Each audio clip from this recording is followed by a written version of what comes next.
Welcome back to my channel WB aspirants. তো সবাই কেমন আছো? আশা করি ভালো আছো। তো আজকে আমরা করব পারুল প্রকাশনীর টার্গেট থেকে গণিতের মডেল সেট 4 পার্ট 1। তো সবাই দেখতে থাকো WB অ্যাসপিরেন্ট। 1 নম্বর অঙ্কে দেওয়া আছে বার্ষিক 2.14% হার সরল সুদে 1600 টাকার 3 বছর 9 মাসের স্ববৃদ্ধি মূল কত হবে?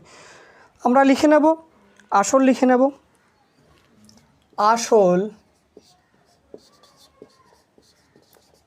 P = আছে আমাদের 1600 টাকা। 1600 টাকা। সুদের হার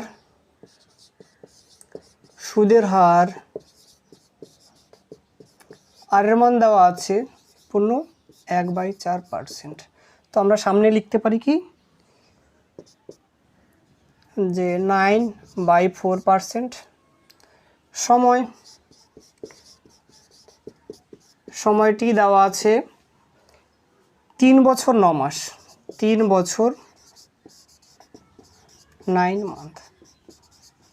তাহলে দেখো আমরা 3 বছর 9 মাসকে পুরো বছরে নিয়ে যাব, বা প্রথমে মাসে নেব তারপরে বছরে নেব। তাহলে প্রথমে কি হবে? তাহলে 3 × 12 + 9, তাহলে ইকুয়াল টু লিখতে পারি 36 + 9 = 45 মান্থ। তাহলে আমরা মাসকে যদি 12 দিয়ে ভাগ দিই তাহলে কি পেয়ে যাব? তাহলে বছর পেয়ে যাব। তাহলে লিখতে পারি 45/12। দেখো ওখানে কেটে যাচ্ছে, 3 দিয়ে কাটলে কত পাচ্ছি? 4, আর উপরে যাচ্ছে কত? 15। তাহলে ইকুয়াল টু পাচ্ছি আমি কত? 15/4 বছর। দেখো এবার আমরা মোট সুদ বের করব। তাহলে মোট সুদ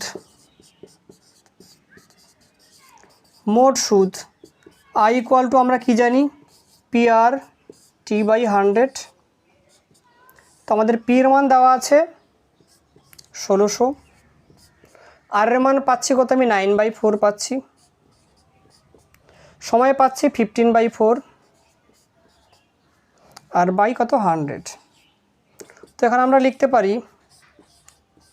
1600 × 9 × 15, আর নিচে 100-এর পাশে চলে আসবে 4 × 4। দেখো এবার যদি আমরা কেটে দিই তাহলে যাচ্ছে কত? আমাদের 0 0 কেটে গেল, 0 0 কেটে গেল। 4 দিয়ে 16 কাটলে কত আসবে? 4। এই 4 কেটে যাচ্ছে। তাহলে আমাদের কি থাকছে? 9 × 15। তো 9 × 15 কত হচ্ছে? 135 টাকা।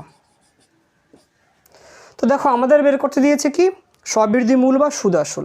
তাহলে এখানটা আমরা লিখব সুদ আসল = সুদ যুক্ত আসল। তাহলে সুদ কত পেয়েছি আমরা? 135, আর আসল ছিল আমাদের 1600 টাকা। তাহলে এখান থেকে পাচ্ছি কি আমি?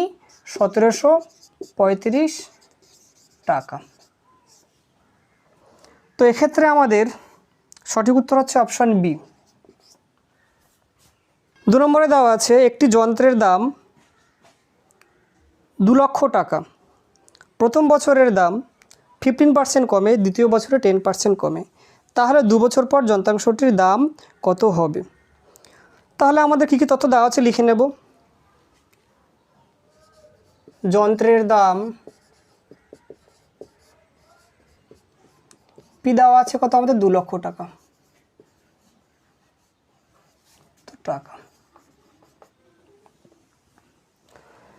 আর প্রথম বছর বা প্রথম ক্ষেত্রে হ্রাসের হার,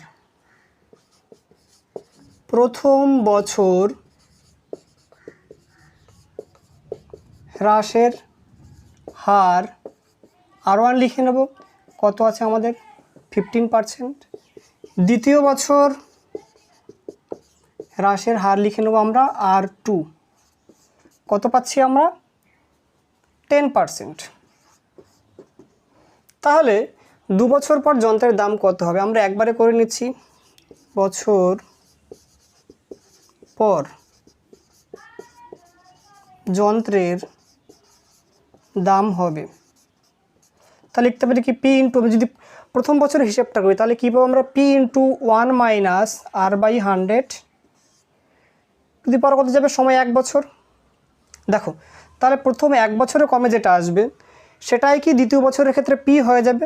তাহলে আমরা একবারে করে নিচ্ছি। তাহলে সাইডে পরেরটা কি আসবে 1 মাইনাস R2/100 টু দি পাওয়ার কত 1। তাহলে দেখো অঙ্কটা আমাদের একবারে হয়ে যাচ্ছে। তাহলে ক্ষেত্রে পি পাচ্ছি কত আমরা 2 লক্ষ টাকা। আচ্ছা, তাহলে 1 মাইনাস R1 পেয়েছি আমরা 15, তাহলে 15/100 আর এদিকে পেয়েছি কত 1 মাইনাস কত 10/100। আচ্ছা, তাহলে ক্ষেত্রে কি পাচ্ছি আমরা 2 লক্ষ। তাহলে লসাগু করলে কত পাচ্ছি আমরা 100, তাহলে 100 মাইনাস 15 আর এদিকে পাচ্ছি 100 মাইনাস 10/100। তাহলে এখন কি পাবো 2 লক্ষ। দেখো 100 থেকে 15 চলে এলে কত পাবো আমরা 85 বাই থাকছে 100। আবার 100 থেকে 10 চলে গেলে পাবো আমরা 90 বাই পাচ্ছি 100। তাহলে 0 0 কাটবো একটা একটা করে 0 0 0 0 0 0। তাহলে কি পাচ্ছি দেখো আমরা 85। তাহলে আমি 85-এর সঙ্গে যদি তাহলে 200 ইন্টু 85-এর সঙ্গে 9 মাল্টিপ্লাই করবো, তাহলে কত 765। তো এই দুটো মাল্টিপ্লাই করলে কত আমরা দেখো দুটো জিরো আগে বসিয়ে নেব। 5 2 10 0, 6 2 12 1 13 3 হাতে আমার 1, 7 2 14 1 15 এত টাকা। তাহলে পাচ্ছি আমরা 1,53,000 টাকা।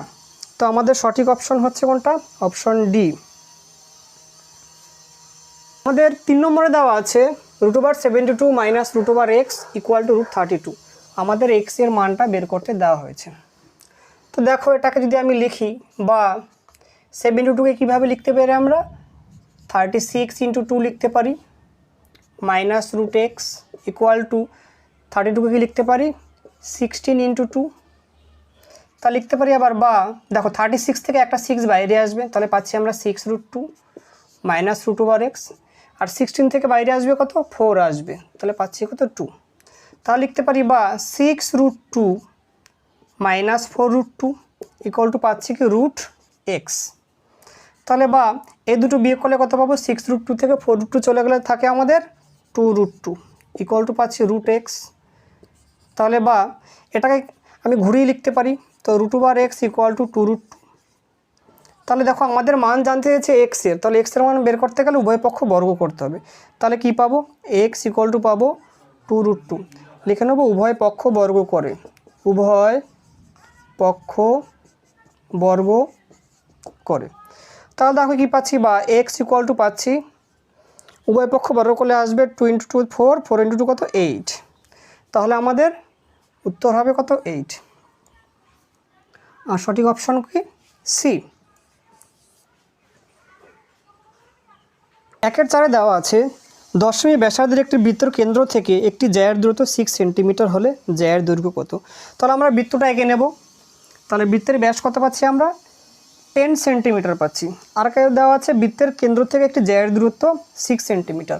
আচ্ছা, তাহলে ধরো এখান থেকে একটা এই যে এখানে আমরা একটা জ্যা এঁকে নিলাম, ঠিক আছে। তাহলে এটা নাম দিলাম আমরা এ বি, বৃত্তের কেন্দ্রের নাম দিলাম ও।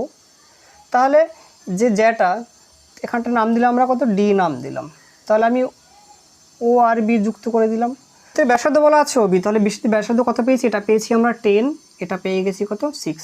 তাহলে দেখো এটা একটা সমকোণী ত্রিভুজে পড়ে গেছে, তাহলে আমরা পিথাগোরাসের উপপাদ্য ব্যবহার করে উত্তরটা পেয়ে যাব। তাহলে এখানটা লিখে নেব বৃত্তের ব্যাস ও বি ইকুয়াল টু পাচ্ছি 10 সেমি, ওডি ইকুয়াল টু পাচ্ছি 6 সেমি, আর ডিবি এর মান আমরা বের করব। তাহলে লিখতে পারি ত্রিভুজ ও ডি বি এর এখন আমরা কি লিখবো যে অতিভুজ স্কোয়ার ইকুয়াল টু ভূমি স্কোয়ার প্লাস লম্ব স্কোয়ার। তাহলে লিখতে পারি যে O B square equal to পাচ্ছি আমি O D square plus D B square. তাহলে দেখো ওবির মান দেওয়া আছে 10 স্কোয়ার, ওডির মান পেয়েছি 6 square plus D B square. তাহলে কত পাচ্ছি আমরা 100 equal to 36 plus D B square.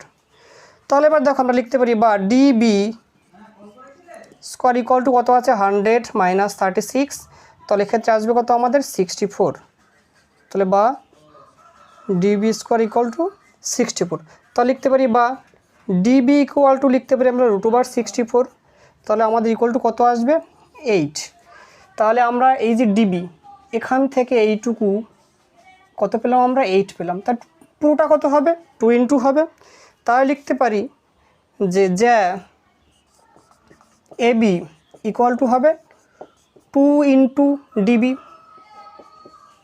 তাহলে লিখতে পারি 2 ইন্টু 8 পাচ্ছি আমরা 16 সেমি। তো আমাদের সঠিক অপশন ডি। 5 দেওয়া আছে অর্ধবৃত্তস্থ কোণ অপেক্ষা ক্ষুদ্রতর বৃত্তাংশস্থ কোণ কি হয় স্থূলকোণ হয়। তাহলে 5এরটা হবে আমাদের স্থূলকোণ। স্থূলকোণ।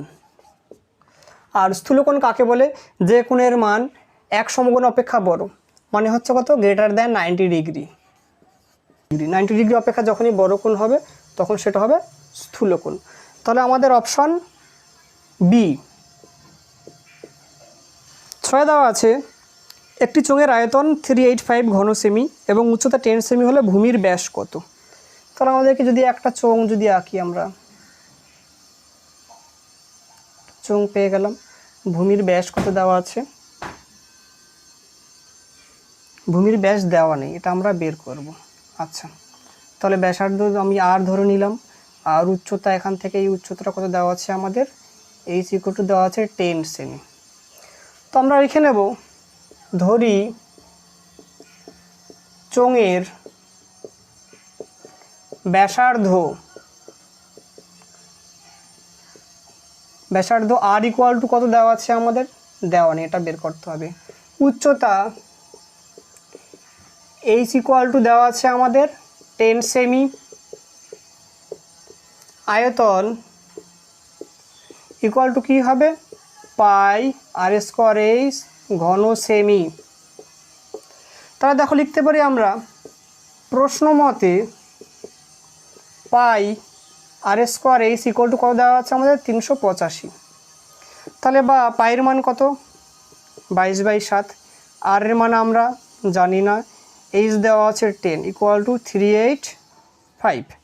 তাহলে বা আর স্কোয়ার ইকুয়াল টু কী লিখতে পারি 385 ইন্টু 7/22 ইন্টু 10।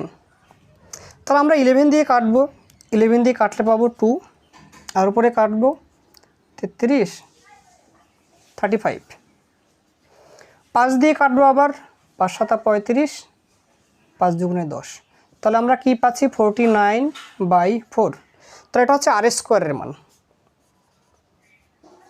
তাহলে বা আর ইকুয়াল টু কী হবে, তাহলে √49/4। তাহলে ইকুয়াল টু কী পাবো আমরা 7/2 সেমি। আমাদের বের করতে দিয়েছে ব্যাস, তাহলে লিখতে পারি ব্যাস ইকুয়াল টু 2 ইন্টু ব্যাসার্ধ। তাহলে কি পাচ্ছি ব্যাসার্ধ বেরিয়েছে আমাদের 7/2 সেমি। তা 2 কেটে গেল, ইকুয়াল টু হচ্ছে 7 সেমি। তো আমাদের সঠিক অপশন ডি। ডিয়ার স্টুডেন্ট, যদি আমার ভিডিওটা ভালো লেগে থাকে তো অবশ্যই সাবস্ক্রাইব করবে, আর হ্যাঁ লাইক শেয়ার কমেন্ট করতে ভুলো না। ভালো থাকো, সুস্থ থাকো, দেখা হচ্ছে নেক্সট